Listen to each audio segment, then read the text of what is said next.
Bonjour, bienvenue dans Impact, le podcast dans lequel on vous fait découvrir des acteurs du territoire qui ont des parcours inspirants. Bonjour, je m'appelle Eva. J'ai créé un café qui s'appelle Café La Lande sur Saint-Sevé, un lieu de vie durable et local. Quelle formation as-tu fait avant d'ouvrir ce café ?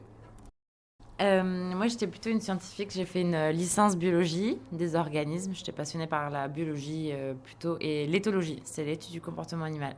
Du coup, ça m'a poussée à faire un master. Et après, j'avais envie plutôt dans la gestion de l'environnement.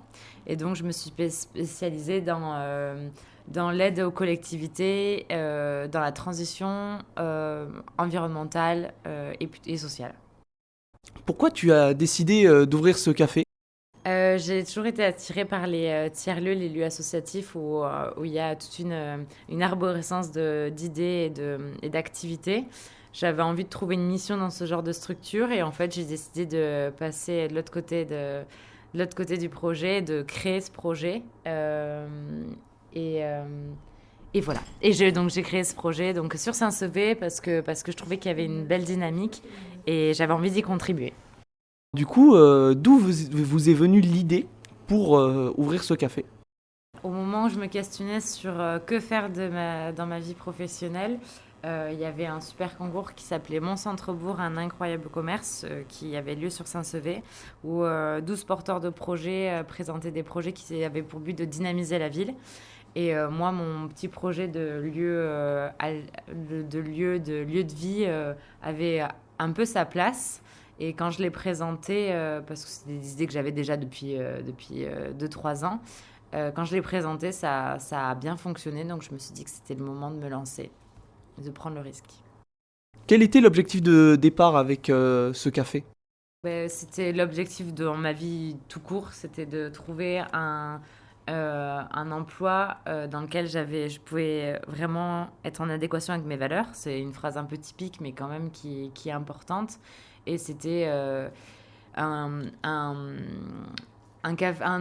emploi dans lequel rien n'est répétitif, dans lequel il y a la convivialité, j'échange avec des gens, je partage avec des gens du savoir, des conversations, des passions, etc. Et donc ça, c'était et aussi travailler dans le durable, c'était les points les plus importants. Donc du coup, j'ai décidé de créer un café qui met les convivial, durable, local, et ouverture d'esprit. C'était vraiment les gros piliers, les points forts de ce projet. Et pour l'instant, avec du recul, après 1 an d'ouverture pratiquement, je peux dire que je suis encore restée dans mes objectifs de début. Donc c'est une grande joie. Comment est-ce que vous vous êtes fait connaître ou comment est-ce que vous vous faites connaître ?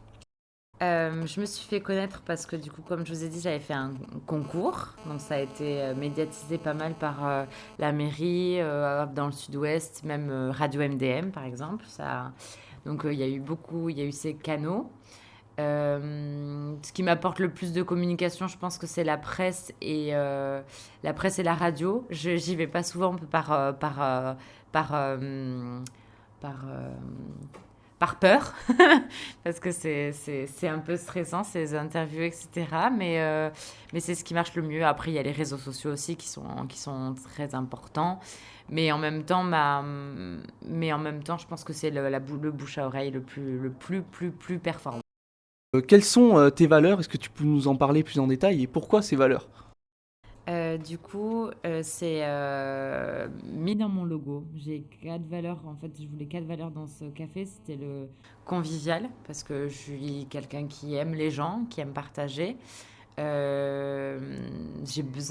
appelé le café La Lande parce que je voulais que ça soit pétillant et que ça donne envie d'être heureux, quoi, tout simplement, d'avoir un petit moment, une petite bulle de bonheur.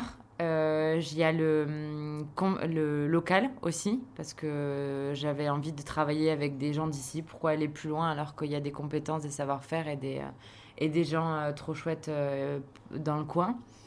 C'est aussi le local, c'est aussi pour une question durable. C'est un autre point, le durable. J'essayais via le café de faire un peu de sensibilisation aussi à l'environnement. J'y vais petit à petit parce que c'est des choses à prendre avec des pincettes parce que bon, je suis pas une association, je suis pas non plus. Mais j'essaye petit à petit. J'ai fait venir par exemple la maison éco-citoyenne des Landes pour faire une fresque du climat. C'est un jeu assez pédagogique pour apprendre pour appréhender les problématiques du changement climatique. J'ai essayé de faire des ateliers zéro déchet, j'essaie de faire des petites choses comme ça. Donc petit à petit, voilà, j'essaie de faire un peu de sensibilisation à mon échelle, de faire un peu ma part, bien que ça soit jamais assez suffisant pour moi. Et après, il y a le côté ouverture d'esprit. Je veux aussi essayer que quand les gens viennent ici, ils arrivent avec une autre connaissance, une autre petite anecdote, une autre petite donnée, un nouveau jeu. Ils ont découvert un nouveau jeu, ils ont découvert un nouvel atelier, ils ont découvert une nouvelle chose. Voilà, c'était en gros les choses qui m'importaient. C'est aussi parce que je voulais pas de côté redondant. C'était Impact, en espérant que cet épisode vous aura plu. On vous dit à la prochaine.